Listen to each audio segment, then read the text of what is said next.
નમસ્કાર વિદ્યાર્થી મિત્રો, તમારું હાર્દિક સ્વાગત છે પેશન એજ્યુકેશનમાં। આજે હું તમારા માટે ધોરણ 9 ઇંગ્લિશ વિકાસ પરીક્ષાલક્ષી અસાઇનમેન્ટ જે છે એનું section B question 3 poem question answer લઈને આવેલી છું। એનું સંપૂર્ણ સોલ્યુશન અહીંયા તમને આપેલું છે।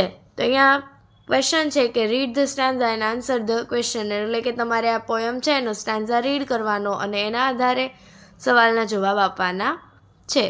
તો અહીંયા સ્ટાન્ઝા આપેલો છે, એના આધારે આપણે સવાલ જવાબ જોઈશું। તો ફર્સ્ટ પહેલો સવાલ છે, વોટ ડઝ ધ પોએટ સે ઇન ધીસ સ્ટાન્ઝા। આ સ્ટાન્ઝા છે, આ જે પેરેગ્રાફ છે એમાં પોએટ શું કહેવા માંગે છે? તો in this stanza the poet say that there is some work for all of us to do and it does not matter if the work is big or small.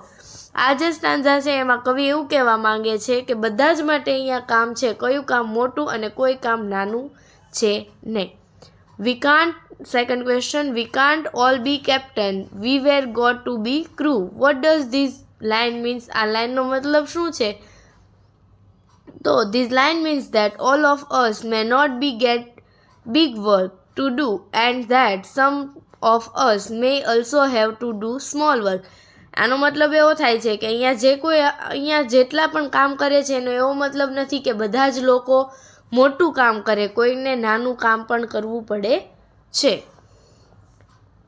Second stanza છે એના question answer, what does the poet say about success and failure? The poet say that our success or failures does not depend on the side of work that we do but the way in which we do it.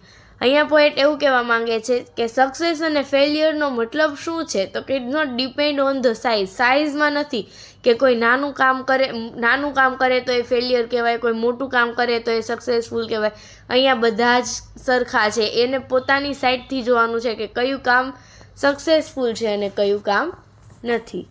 ત્યાર પછી, if you can't B the sun, જો તમે સન નથી થઈ શકતા તો બી અ star. ત્યાર પછી ત્રીજો સ્ટાન્ઝા આપેલો છે, એના સવાલ જવાબ જોઈએ। If you can't be a tree, be a bush. What does the poet advise if you don't be a pin on the top of the hill?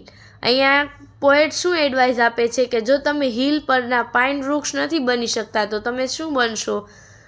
તો જવાબ આવશે, if you can't be a pine on the top of hill the poet advise to be a scrub in the valley but best scrub by the side of the reel.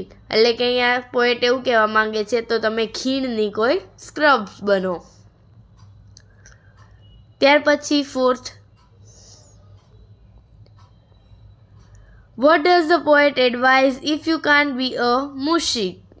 જો તમે માછલી નથી બનતા, મુશીક એક માછલીનું નામ છે, જો તમે માછલી નથી બનતા તો તમે શું બનવા માંગો છો? If you can't be a muskie એટલે કે મોટી દરિયાઈ માછલી। The poet advise to be a bass, કે નાની માછલી બનો, but liveliest bass in the lake, પરંતુ તમારે તળાવમાં જીવવાનું। જો મોટી માછલી હોય તો તળાવમાં મીઠા પાણીમાં રહે નહીં, એ ખારા પાણીમાં જાય। What does the poet advise if you can't be a bush? જો તમે બુશ નથી બનતા તો શું બનશો? The poet advise to be a bit of the grass, તો તમે એક નાની એવી ઘાસનું તણખું બનો। Thank you for watching. જો તમને મારો વિડીયો પસંદ આવ્યો હોય તો મારી ચેનલને જરૂરથી લાઇક, સબસ્ક્રાઈબ અને કોમેન્ટ કરી આપજો, જેથી આગળના વિડીયો સરળતાથી મળતા રહે।